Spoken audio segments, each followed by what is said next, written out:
Stop entertaining distractions pretending to be plans. How long does it take you to make your move if you don't know every single detail of a plan? See, it's really important that we immediately identify the difference between the conscious mind and the subconscious mind. Your conscious mind is operating based off your five senses. What you see, what you can smell, what you can touch, what you can taste, what you can hear. Your subconscious mind is that part of you that is running on automatic without you even noticing, is directly connected to your emotional mind.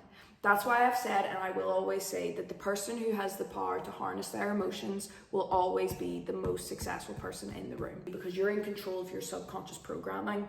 The individual who has mastered themselves has mastered the concept they hold of themselves. Okay, you're never going to be able to run away from this. This is so important, because your concept of self is the only thing that limits your ability. But you know what it doesn't limit? Your potential. Your concept of self lives in the subconscious mind. It's in the automatic programming of how you move, how you think about yourself, how you feel about yourself, and therefore how you act and how others then perceive you. And then what you take on is confirmation bias, which digs deeper into the trenches of your mind.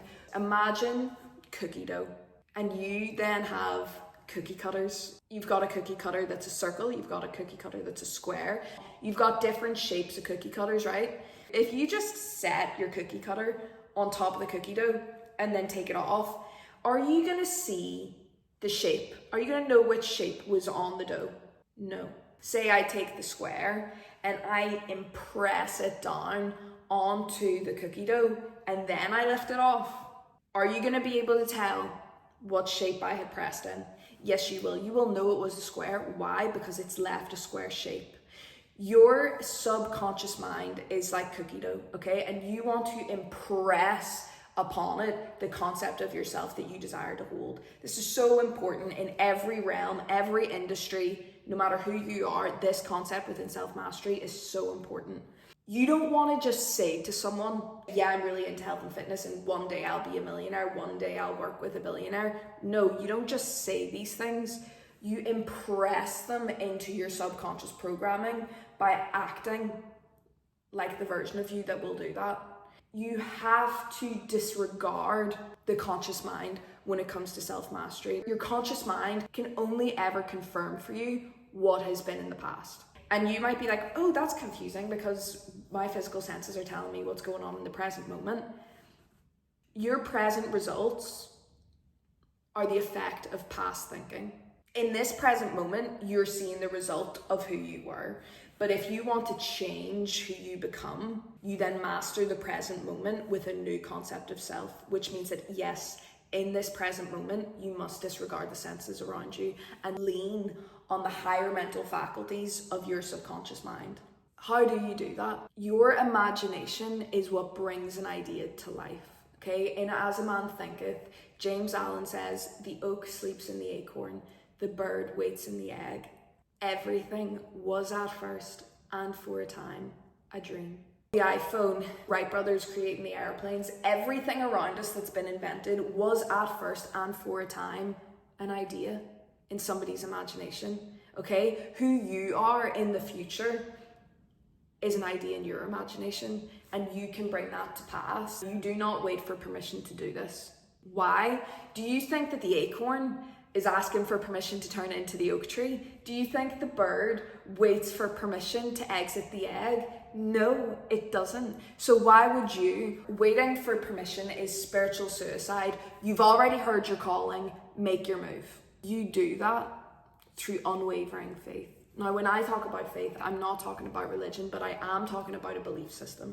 I describe faith as a divine confidence. The self-mastered individual is aware that faith doesn't question, faith knows. It's no longer a question of what can be done. It's no longer a question of what is achievable and who can you be.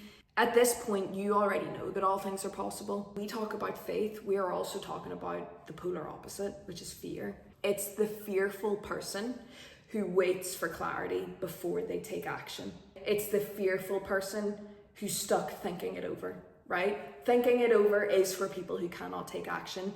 Just take action. One of my favorite quotes that is in the heart of everything I do is by Ernest Holmes, and he said, "In the integrity of my own soul, I fear no opposition to it. What is integrity? Integrity is being honest even when nobody else is watching. It's those private moments that you have behind closed doors with yourself. It's where your discipline comes in. It's where your consistency lies. It's in the root of your values and how you express that through your action, which then represents itself to you in your results. When you can hold in your heart the integrity of your own soul, then you're playing the game of self-mastery. Because the self-mastered individual knows themselves at such a deep level that your soul's purpose and your soul's mission and your soul's cry is not a stranger to you. It's not a foreign voice, it's innate. You know it, you recognize it, and you act on it when you hear it. To operate from the integrity of your own soul means you're operating in faith in every moment. You are operating with a divine confidence, because who can be against you when God stands for you?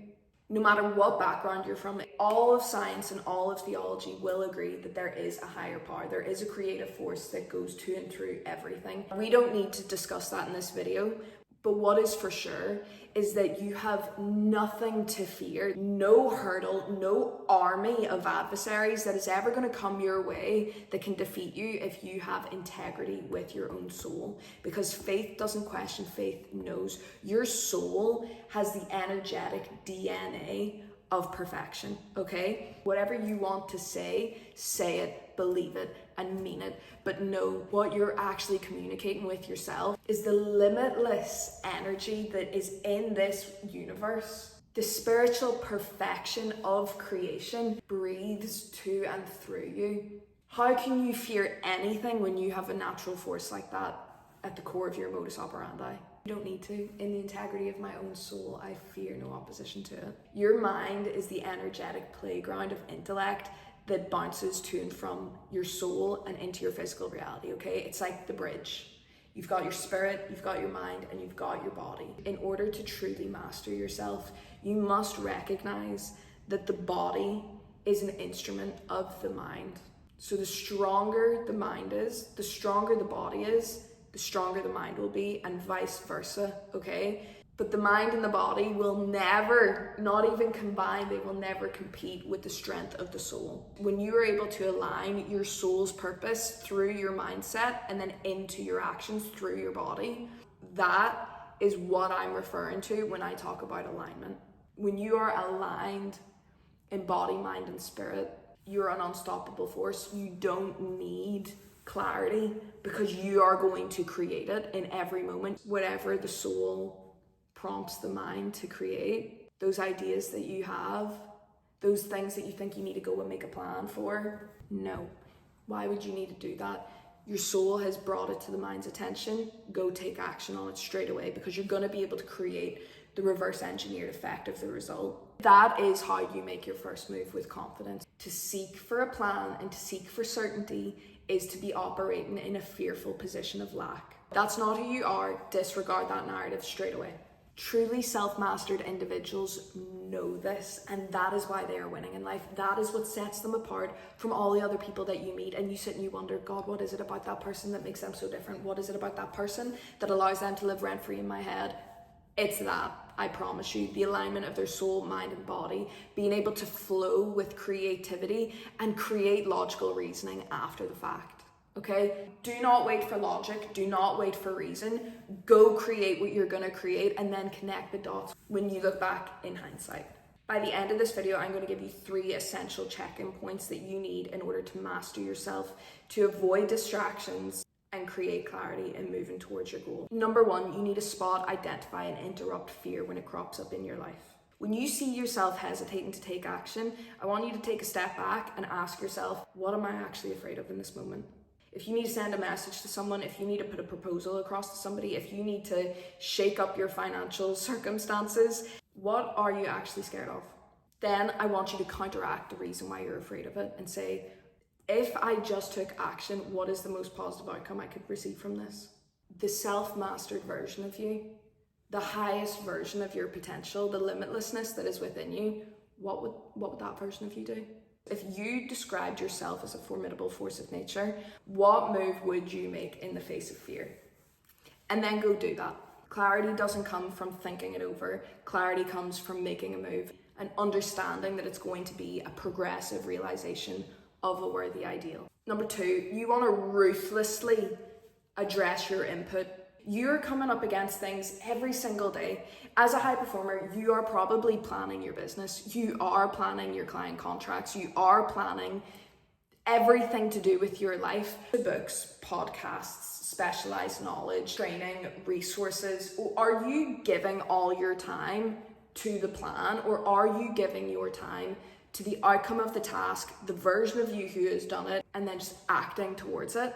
You need to ruthlessly go through where your input is. You need to look again at how much time you're spending in your emails, how much time you're spending with your clients, how much time you're spending on your phone, how much time you're taking to go and do leisurely activities. How many things are you doing that are distracting you from just making a move?